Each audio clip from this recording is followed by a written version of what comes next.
Hello everyone, today we'll talk about how to fix or how to solve your problem that you have on Facebook Lite. To know how to fix or how to solve your Facebook Lite problem, you should just go to settings. Here we click apps, default apps, app settings. Then this list will enter to the window of Facebook Lite.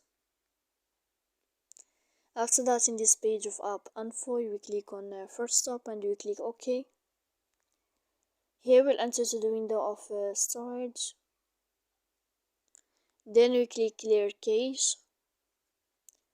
You can go to your airplane mode and you can wait a moment to turn off your airplane mode again.